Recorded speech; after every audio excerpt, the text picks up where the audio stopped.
Okay, we can get started. Welcome everyone to People Power Hour. I'm Terrell McKinney. As you know, I'm running for state legislature here in District 11, and tonight we have a special guest, Senator Megan Hunt. How you doing? I'm good. Thanks so much for letting me join your show. It's nice to talk to you. Oh, no problem. Thanks for joining. For those who are not aware of who you are, can you give a brief uh, synopsis of who you are and Sure. you represent? So I'm Megan Hunt. I live in Omaha. I represent District 8 in the Nebraska legislature, which is kind of like Midtown Omaha, just north of Dodge. And then the next district north of me is Justin Wayne's district. And then to the northeast of me is Senator Ernie Chambers. So that's District 11. That's what Terrell is running for. I hope to count Terrell as a colleague next year after November. Um, my background is in entrepreneurship and activism. Kind of my wheelhouse is in like women's reproductive issues, public school issues, and obviously in 2020 and pretty much ever since 2016, there's been plenty of things to organize around and activate around and learn about. So that's been a big part of my journey for the last 4 years too. What was your drive to get into activism and politics? So like I think as for everybody, like it comes from a lot of different places, but I was a business owner. I ran a retail store in Dundee for about 8 years. It was like a women's clothing store. And a really cool thing about being the boss is you get to kind of decide what you use the space for and what you use your profits for and what you're going to do with the platform that you have as a business owner. And so from the very beginning, we like to use the business as a platform for political activism because in a lot of businesses and a lot of workers and employees, they don't get to be very political on the job. And to me, it was important that our staff and our workers were able to do that, and also that I was able to use the platform for what I wanted to do. So, long story short, in 2015, I got really involved with Omaha Public Schools updating their sex education curriculum, which at that time hadn't been updated since 1971. So in a lot of cases, these kids were getting the same sex ed that like their grandparents had gotten. And Right. since then, of course, we've had the AIDS epidemic, we've had an increasingly out and increasingly depressed and suicidal LGBTQ population, of which I am a part of. We have the internet, so obviously things needed to change. We got it done, and it was really, really hard. But that political win kind of lit a fire under me, and it was like, I really like this, and I think I'm kind of good at it. And so let's see where it takes me. And it's just been up from there, pretty much. How was it running as a woman and as a first time candidate when you ran? Well, my race was really interesting because everybody who ran for the seat was a first-time candidate. And my opponent in the general election was also a woman.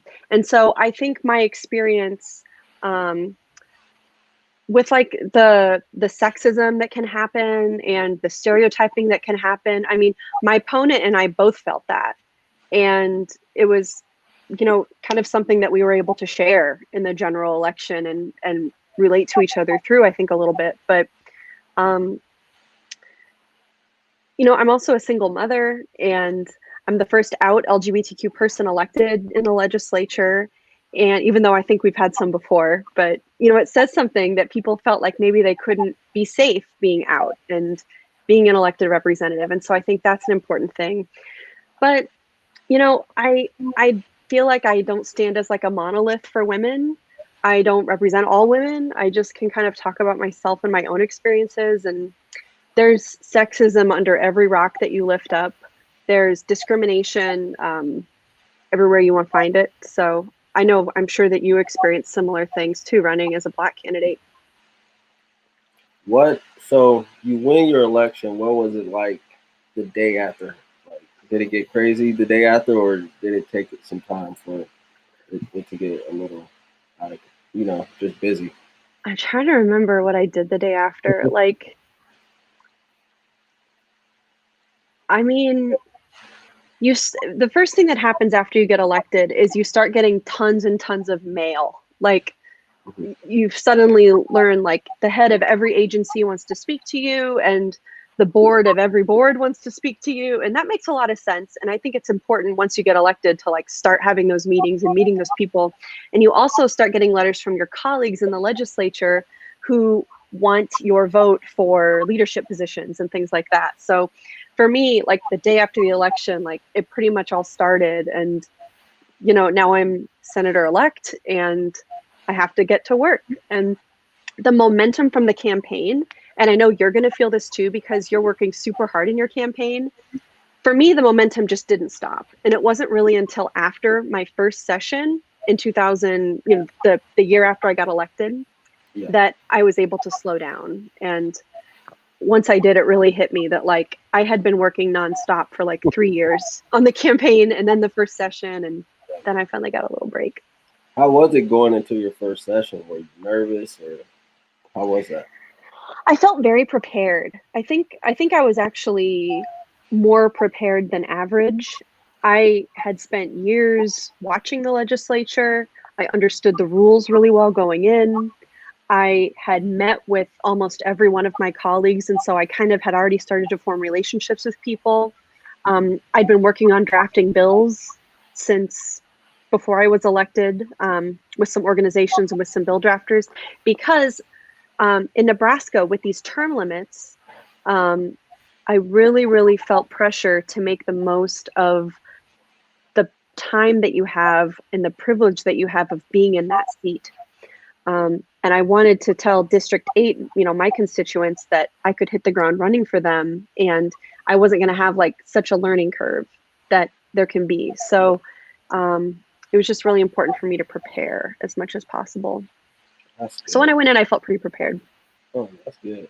So what was your first bill that you introduced, if you remember?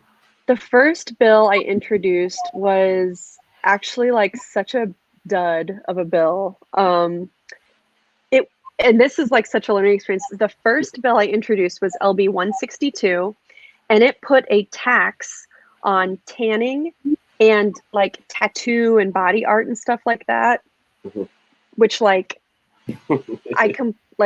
that was a literal mistake. Like I dropped the bill. I dropped the bill. I filed it with the clerk, and then all of a sudden, predictably, like the tattoo and piercing and tanning industry flipped the F out and like were banging on my door and calling my office, and they were going, "This is why you shouldn't do that." Like, you know, there's so many other things that we can do to get revenue. That it was kind of a regressive thing. Like it actually put a bigger burden on people who are already lower middle class and in poverty.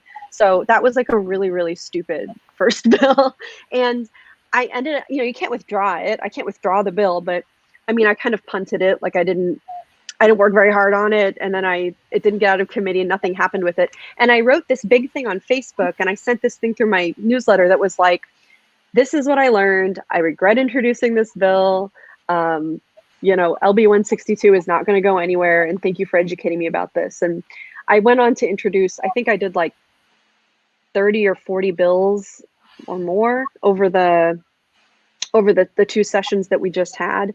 And there's some that I thought were like way better than that first one. But I mean, I'm glad I made that stupid mistake early and not later. But what's your process like when you do decide to, you know, brainstorm bills and work on bills or potentially introduce bills? What is your process like? I know every senator is different. Well, I am, I'm on the left, and there aren't enough of us in the legislature to often gather the votes that we need to actually move some more like leftist policy type things. So what I kind of do is I think about, what is my dream law? Like, what policy would I really love to see implemented in Nebraska for the people here? And then I kind of talk to my colleagues about it. I take the temperature, because, you know, it doesn't matter what we introduce if we don't have the bills to, or the votes to pass it, because that's the only way that we can make change within this system of the legislature. And then I just try to do something kind of incremental based on that. Sometimes organizations like the ACLU or Nebraska Appleseed or the Malcolm X Foundation will bring a bill to me or to one of my colleagues and say, is this something you can work on and refine and introduce? And I'll do that. But every bill idea I have comes from a place of the intention of trying to just make life easier for everyday people. Like with Donald Trump, with the coronavirus, with this upcoming election, with all of the problems that everybody had before that anyway, I just am focused on working on things that make people's lives easier because it's just too hard for people out there, even in the best of times. How have you managed to navigate the unicameral with being on the left and the support not being the greatest and still trying to be effective and get things passed? How do you I would say how do you deal with that mentally? How do you because I know it's tough sometimes when because I watch the session and then sometimes I'm just sitting there like this is 2020. People are still saying this stuff. So how do you deal with that? hmm Um, well, I'm not like those people who just saw the light and they became converted this morning and they're going to run out there and they think they're going to change the world. Um, I never really expect justice.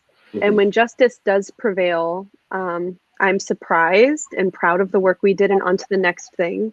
And when justice does not prevail, I don't get devastated. Um, and so I never expect justice. Oops, this is my laundry. So I never expect justice, but I just continue to work toward it. And I never really burn out because I never thought there was going to be a success. And when you look at the makeup of the legislature and forget the political labels like Republican, Democrat, Mhm. okay, since we don't have party leadership and we don't have caucuses, you have to really earn every individual vote. So even if someone is a different political party from me, that doesn't mean that they should be written off. So for me, it's really been about those relationships and the trust, because then even people who are politically different from me understand that I'm coming from a good place and they trust my intentions. And that's what I think has led to the most success for me is just people knowing I'm not trying to screw people over. Uh, but it's a very different system inside the legislature and then outside back in the streets, like back where the protests are happening, where the organizing is happening. And there's a different rule book and a different playbook for each side. So I know that sometimes the things that we do in the legislature are disappointing to the left. I know that when it comes to like pandemic food assistance or medical cannabis, like there's many issues that the legislature let down Nebraskans on this year. And as a person on the left, I take a lot of responsibility and heat for that. But within the system, like I can only work with the votes I've got, and that can be really disappointing. What are some bills that you were able to get passed through this past session? Well, look at my little list here. What did we do? you know, a bill that there's two bills that I'm really super proud of. One of them was an energy code update. It's kind of a dry bill. It's like not sexy or exciting, but it's going to make a really, really big difference for the long-term environmental impacts and sustainability for Nebraska. When we passed this bill, Nebraska became the state with the most progressive energy building code in the country. So that was like a really big deal. It's a boring bill, but like the outcomes of that bill are going to be super cool. Then the second bill is a little sexier. It's the Fair Pay to Play Act, which allows college athletes to earn money from their name, image, and likeness. We were the third state to pass that. California was the first. Then Florida passed it while we were in recess during the pandemic. And then we came back in the pandemic and passed our bill. But our bill is the only one that can be implemented now. In California and Florida, they have to wait till like 2023, but in Nebraska, we can do ours now. So that's really exciting for college athletes in Nebraska. We just need colleges to say, yes, athletes, you can earn money from your name, image, and likeness. And then that'll allow these players to like post sponsored Instagrams or have sponsored content on YouTube or monetize things and bring them into the modern economy where their classmates already are. I don't think universities will have a choice, honestly. I think the Yeah. system of college sports is completely broken. And like when I saw you introduce this bill, I loved it because I was a college athlete, and I know they like to go around and say people are student athletes, and I don't care what level you play sports on, you're not a student athlete. It's the sport first over everything. Mm-hmm. School second, majority of the time, especially for Division 1 athletes that are the football athletes that gotta travel all the time, and the basketball players that gotta do March Madness. March Madness. I don't know how much studying they could do. Right. It's They call them student athletes because the NCAA made up that term. Like it's a marketing strategy, honestly, for them to come up with this phrase student athlete, because they want it to sound like they're students first. But as you said, and this is what many other athletes told me is their experience, is they don't have time to focus on their studies, and they're seen as the moneymaker for the entire system, but they're providing free labor to do that. And so with the passage of this bill, it'll no longer necessarily be the athletes giving free labor so that everybody else involved can get rich. And that's what I really wanted to address. And that's something Senator Chambers, if people don't know, have been working on since like the late 70s. Like he was very early on this issue. And he introduced many bills to have Husker players paid like state employees, which was like a very provocative thing to do. But this bill passed because of his support. I was really disappointed the beginning of the week to see like so many senators were signing on to try to push the Big Ten to bring back football. And it's like, but you guys wouldn't do the same for coming back and speaking to racial justice issues and other things. But you would come like football for what? Like people, so the whole state could catch COVID. Like it made no sense to me. I agree with you completely. I also feel like the legislature is a little bit out of its role when we're telling the Big Ten what to do. It's kind of like this is sort of a Board of Regents problem. It's a university problem. It's not something that I feel the need to get involved with. And like you said, I mean, we've got almost 30 senators who will say, bring back football, wah, wah, wah.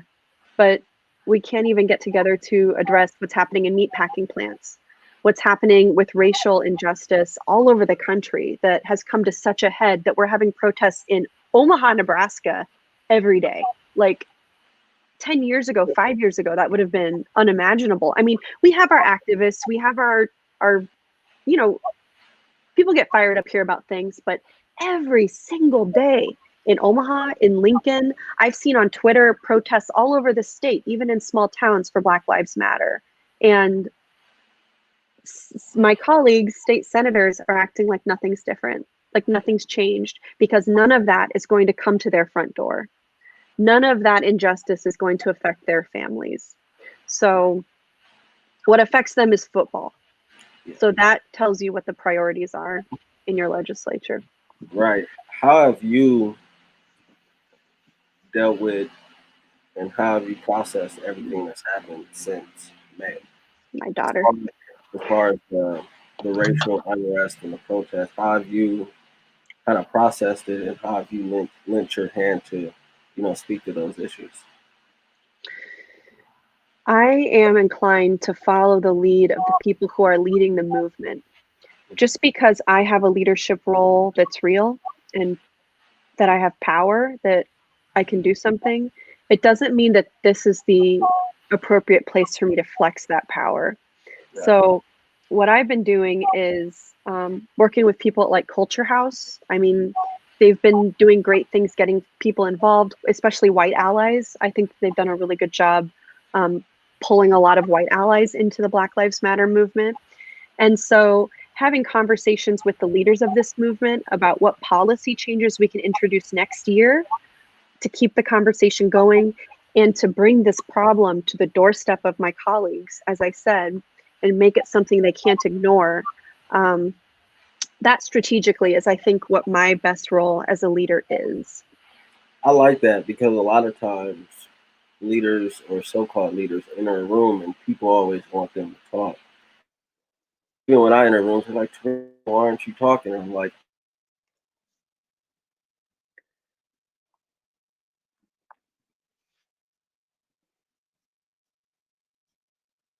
try to get Megan. Megan?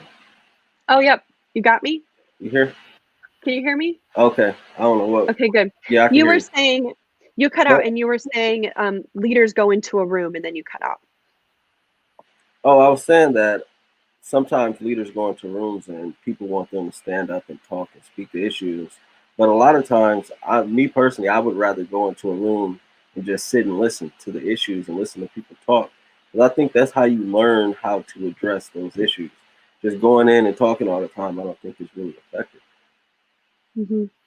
I feel like, um, I don't downplay the opportunity that I have through this position to make change. And I don't downplay the power that comes with this seat.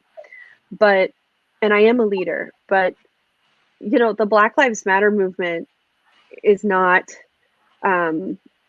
affecting my life. You know what I mean? Like, I am one of those people who could go through my whole life and not experience racism and like have it never touch me. And so for me to take a leadership role in that movement doesn't feel appropriate to me. Right. It feels appropriate to me to come to the people who have been leading on this already, like since before 2020, who've been working on this for decades in many cases, and say, I'm here to support you with the resources I have. So let's put everything on the table and figure out what we can do together. What are some things that you think can be done in the legislature to address those issues? Well, um, I think there just needs to be a lot more police accountability. I we had a hearing at the very end of our legislative session with Senator Wayne, who wants to create like a police oversight commission and wants to hear more about what we can do for police oversight.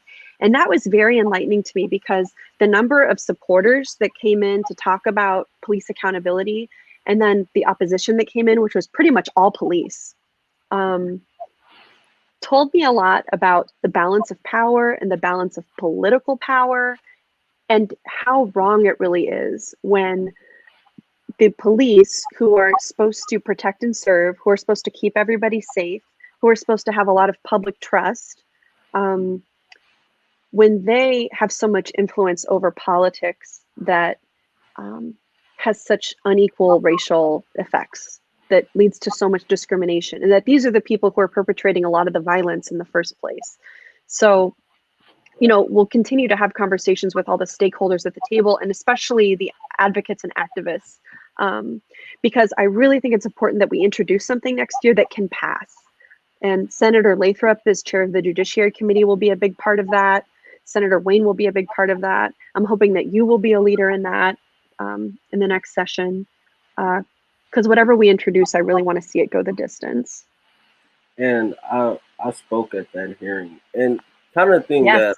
that I think about with the police and people that kind of speak against accountability. It's like if they're doing such a great job, what's wrong with more accountability? Mm-hmm. Like if you're doing a good job, then it'll show.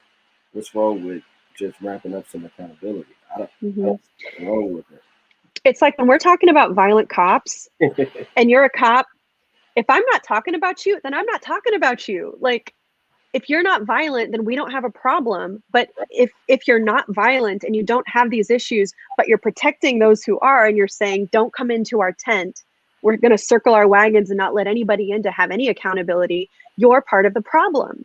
And that to me is like kindergarten level logic. It's like literally step one of public service is transparency, accountability, consequences, holding those accountability. And so of all organizations, for police to shake that off and act like people like me are the problem, people like you are the problem. Yeah, and I saw that. I don't know if it was last week or the other day that you had put out a statement that you wouldn't, take any resources from police associations, I believe. Can you speak to why you decided to do that? Yeah. So for background for people, because I saw some people asking about this. When I ran for office in 2018, I did get the police union endorsement. And I was excited about that. I gladly took it. I tweeted about it. I posted about it. I was like, thank you. Yes.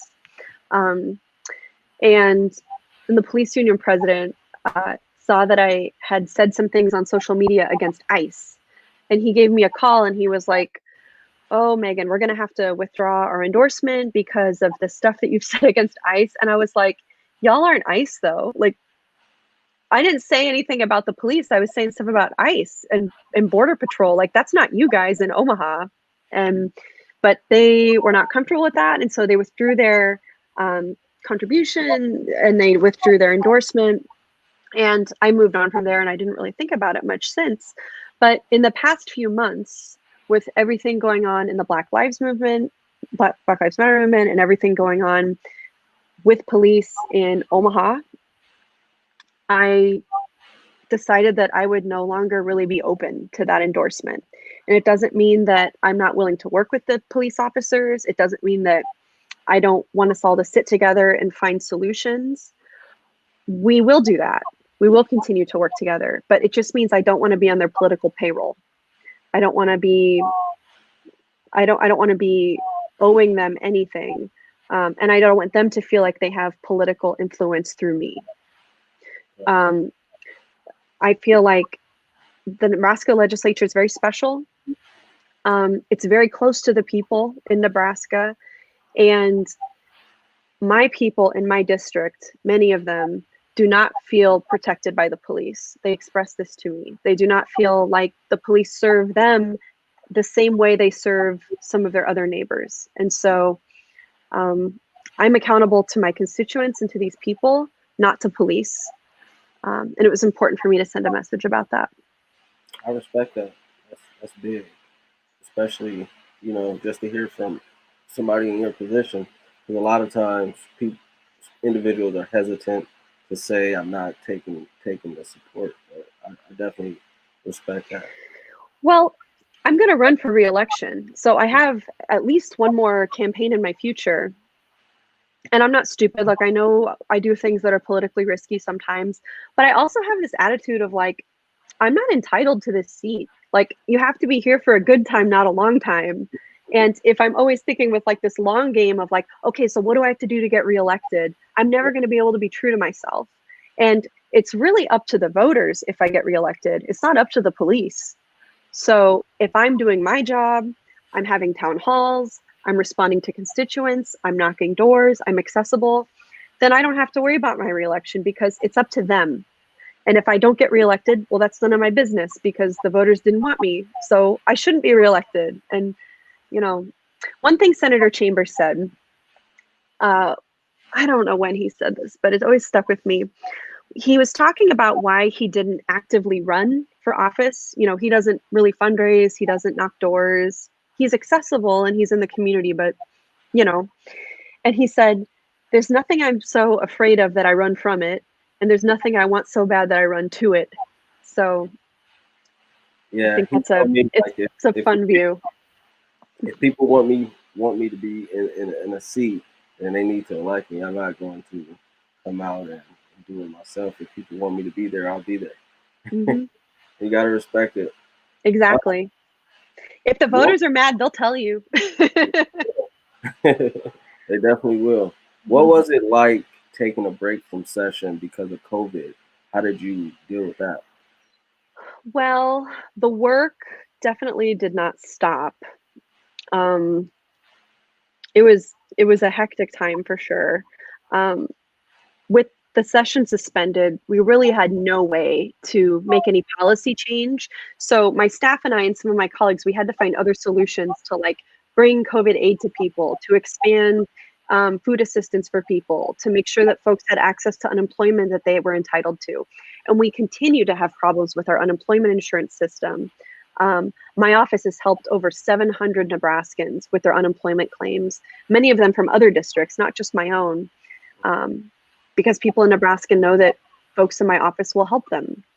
A lot of them reached out to their own senator and they were ignored, or they were told to go get a job and things like that. So during the interim, it was really just working every day with constituents, doing constituent services, and while dealing with my own personal shit too, my own personal stuff. Like, I'm a single parent. Like, my kid's not in school. A pandemic is happening. I'm not making any money either, and so doing my best with my team to serve the people while trying to keep like my own head on straight and not go over my capacity. I understand that because when it happened, you're in a house every day, and it's like wow, like you kind of take for granted the ability to move around and just Hmm. be normal. And it's like, and it was some days it was like I'm not motivated to sit in this apartment today. Like I just cannot. There's no motivation. You're seeing the same 4 or 5 walls.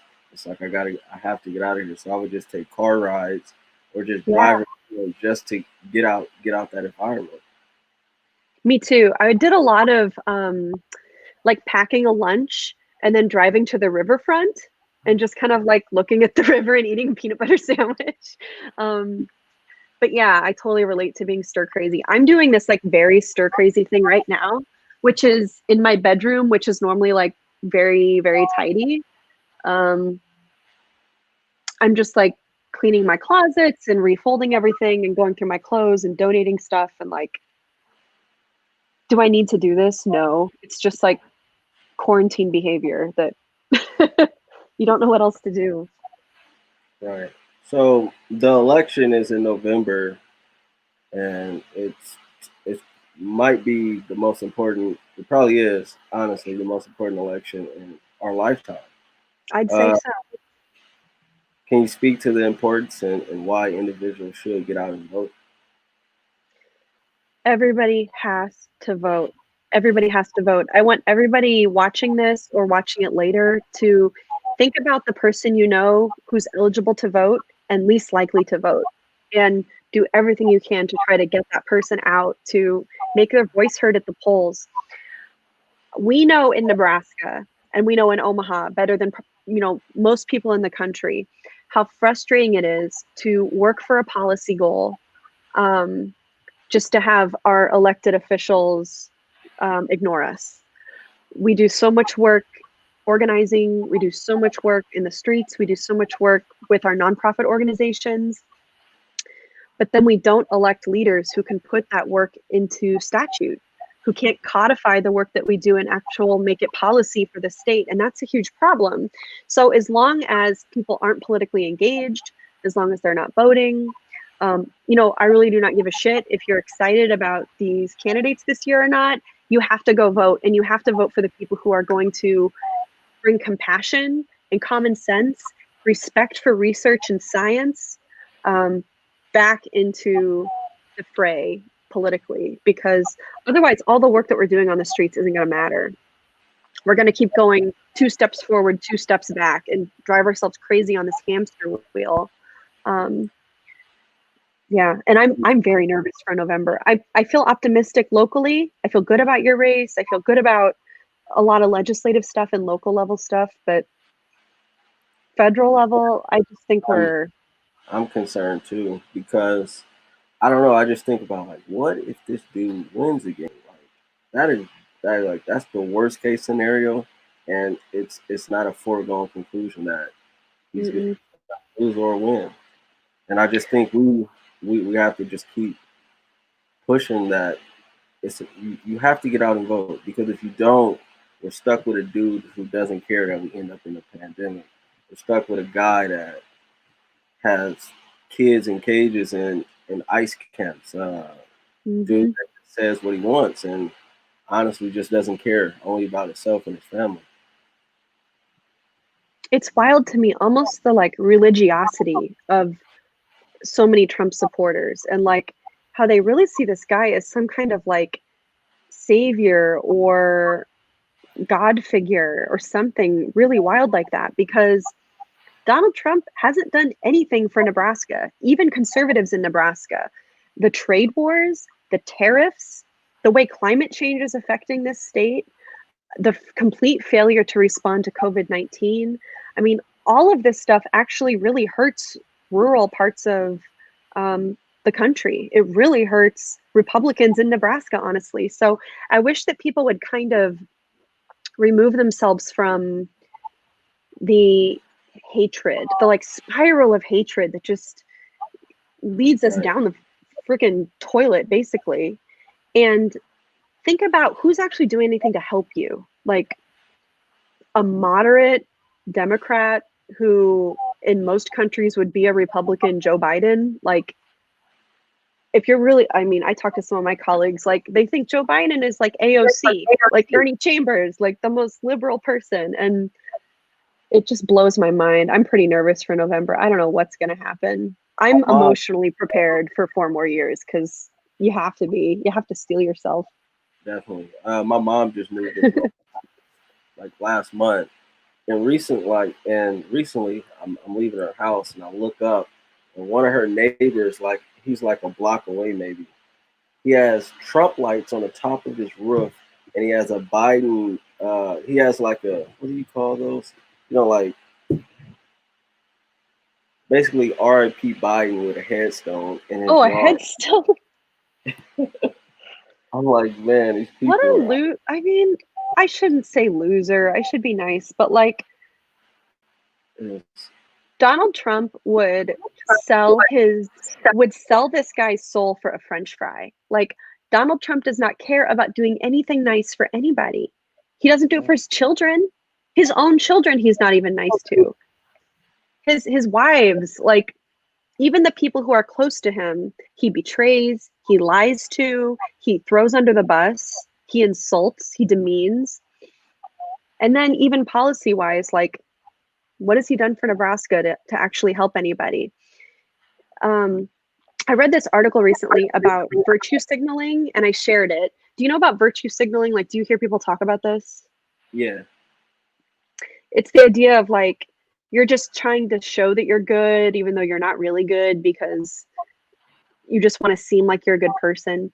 And there's this other thing of vice signaling. Like, it's kind of the opposite. It's like being outwardly racist to like a very provocative, showy degree, or like being really misogynistic just to be offensive and provocative.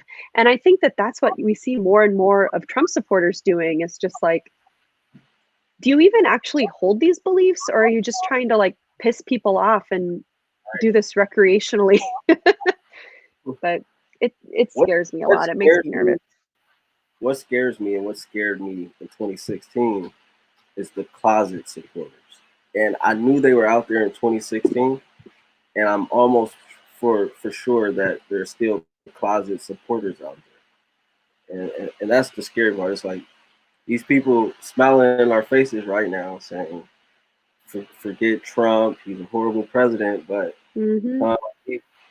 once they get their ballots in the mail, or if they go to the poll, it's Trump. And that's. And I think a lot of them are white women, because for so many of these women, especially evangelicals, like, abortion is the only thing. And, you know, there's just a lot of single issue white women voters, and it's just all about abortion for them. And so he's going to have their vote. But to be a little bit optimistic, which is not in character for me because I'm like 100% pessimist, but I think there's also a lot of closet Biden supporters. I have some colleagues who are conservative Republicans who tell me, like, they're going to vote for Biden, and they're not going to talk about it. They're not going to say anything about it to anybody, but they're going to fill in the bubble for Biden. So these are like farmers in rural Nebraska. So that gives me a little bit of hope that, like, maybe it's on the other side too. Right. Could you speak to the importance of the local elections and the need for individuals to turn out, especially for the local candidates, because those are the individuals that are gonna affect them immediately, not the president, but the local elections matter a lot more because the contract is faster. I am obsessed with state and local government. It's a little drier sometimes than federal politics, but sometimes it's actually more exciting because this is the stuff that affects people more, I think. Like, you know, the city council can do a lot of damage, and they can also do a lot of good. And if we vote mindfully for the people who go on our city council, and we go to city council meetings, and we have our public comment, and we send our letters, we actually have a really high chance of affecting the way they vote. We have a really high amount of influence on these people. I mean, the folks on city council, school board, county commissioner, state legislature, these folks are our neighbors. They go to our coffee shop. Their kids go to our kids' school. Like, local politics is so, so, so accessible. And if you as a voter aren't accessing that, if you aren't taking advantage of that accessibility, but then you go scroll Twitter and you just get mad about what's going on in Congress, or you go on Facebook and you write an angry post about Donald Trump, like, you're not actually expending your energy in a way that is in line with the goal that you seem to have, which is better government. Right. The pipeline for federal government starts at the local level. And the more you influence and reach out to and form relationships with your local elected officials, the better the federal government will eventually be. And that's something I really believe. And local officials are more apt to respond to your comments and your questions than a federal than federal government. Local politicians will text you back, email you back, call you back. It's the chain of communication is cut. Because for example, like when all those individuals were down in City Hall were speaking out about the need for police accountability, and kept talking, and kept going. Finally, one of the councilmen introduced an amendment to address that issue. No, it didn't pass, but I think that proved that if you keep speaking up and you keep speaking to issues, that something can be done. That's exactly right. You also never know what influence you have over other people. I mean, I've seen people 25 years ago who spoke on something that's still relevant now. And 25 years later, I'm in the legislature and I think about those things. And so every time we do the right thing, and every day is a new opportunity to do the right thing, you never know what ripple effects that's going to have for other people down the line. I mean, there's that saying, I don't know who said it, but we're planting seeds for trees under which we will never sit and enjoy the shade. They're going to grow up later, and people later will be able to reap the benefits of that. And in some ways that's depressing because we all want change now, today, but any change matters to me. All change is important to me. And I agree. And that's why I ran. I was like, I want to step up and try to do whatever I can to start planting seeds. So when my daughter and your daughter are our age, they don't have to fight these issues. Do I think a lot of this stuff is going to happen in my lifetime? I'm hopeful that it does, but I'm also aware that a lot of these things that are taking place in our society happened over time. So it's gonna take time to break these systems and get rid of these horrible laws and policies that are in our communities. I completely agree with that. Nothing happens overnight. If you picture a seesaw, and on one side there's a bucket of concrete, and on the other side there's an empty bucket, and you put one grain of sand in every day into the empty bucket, and eventually it'll tip, and then everyone will go, oh, that was sudden. But no, it was years of work from a lot of people putting in a little bit of work at a time that eventually made it tip. So now that session's over, what are you working on to prepare for January? Oh, Terrell, I keep. Are you just decompressing? No, like I need to. I said earlier in our chat, like, after my first session, I took a little break, like 2 weeks, and that was the first time I got a break since before I started to run. And I feel like I'm almost in another cycle of that right now. Like, we had last year summer, and then starting around now, like September, you start drafting your bills and getting ready for 2020. And then we had 2020, and we're still having 2020, and we're gonna be having 2020 for the next 5 years probably. I mean, I cannot decompress. Like, there's no time to rest.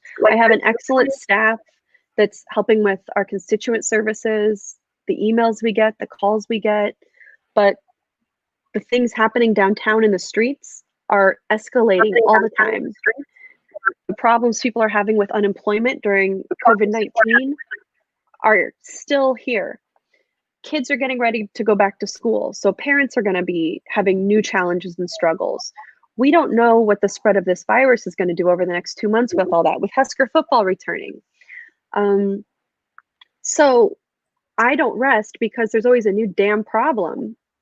And yes, there are always problems, but you know, Right. I don't even People know ask me how I'm preparing. because people ask me sometimes why don't I celebrate sometimes, and I'm like, well, it's hard to celebrate when you know there's 50 other problems that have to be worked on. I feel the same way. I try to stay even and not get too high and not get too low. All my positivity friends are like, you have to Can you hear me? celebrate the small successes. Yeah, can you hear me? Yeah, I can hear you. Sorry. Okay. No, I have much more positive friends who are like, you have to celebrate the small things. And it's also kind of like, I'll celebrate to myself. Like after a 12-hour day, I'll have a glass of wine and watch an episode of a TV show and be like, I'm relaxing. But it's almost performative relaxing. It's like I'm going through the motions of doing what's supposed to relax me. Because my mind doesn't stop. My mind is still worried. My mind is still trying to figure out a solution, and you never really relax.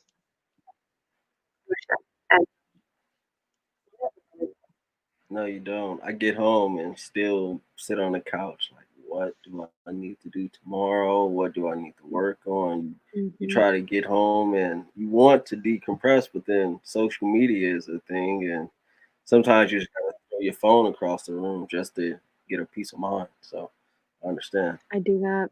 I do that. Um, we we haven't announced it. Can you hear me? Yes. This Wi-Fi is being horrible today. But can you hear me? I hear you.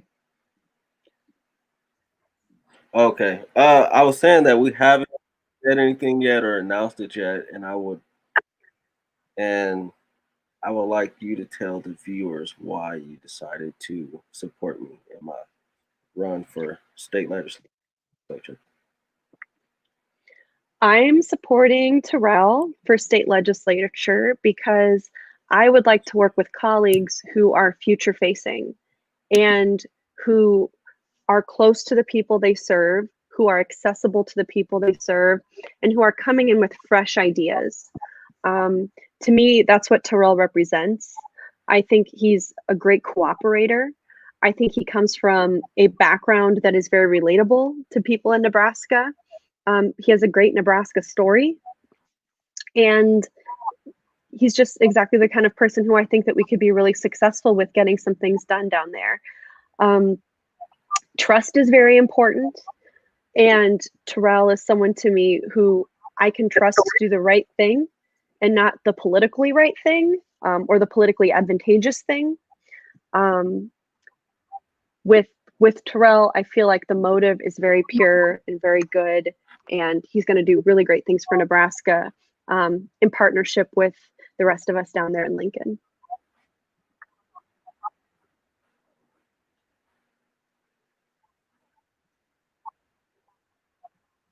I can't hear you. Can you hear me?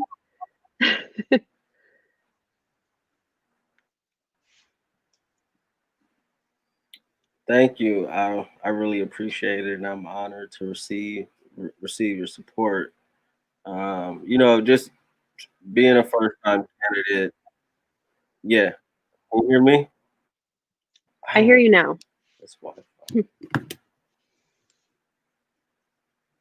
I'm 1 second.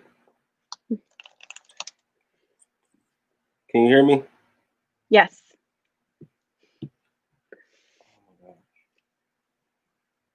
Have you been able to hear me? Megan? Okay, okay.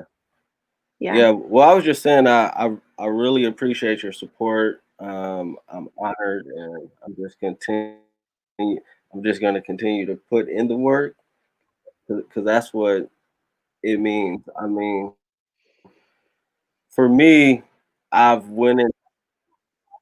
Yeah, I heard you. Okay. Because for me, it's just been all about putting in the work. I never think about what it. I'm not focused on who I'm running against. I'm just focused on my campaign and myself, and just doing whatever I can to get myself into the legislature. So November 3rd, whatever happens, happens. I just want to know that I put in the work, and Yeah, and that's it. Says we're cutting out. Sorry. I can hear you. Okay. Could you hear me? Yeah, I can hear you. I I agree. I think that you're a very hard worker, and that's important because this job is really hard. I mean, we just had this conversation and I described to you how, even at the end of the day, you sit on the couch and the work isn't over in your head.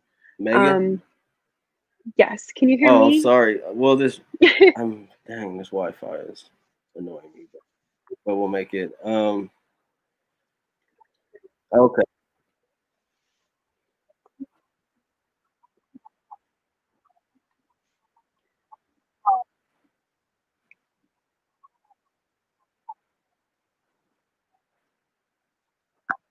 Yeah, I can hear you.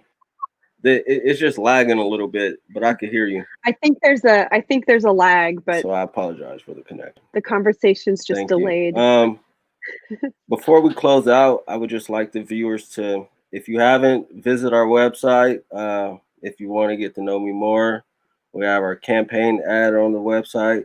The website is peopleforterrellmckinney.com. Like our Facebook page, Terrell McKinney. Yeah. The conversation. Oh, but like our Facebook page, Terrell McKinney LD11. Um, um, reach out to Senator Hunt if you have any questions. She's a great resource, and she's definitely responsive.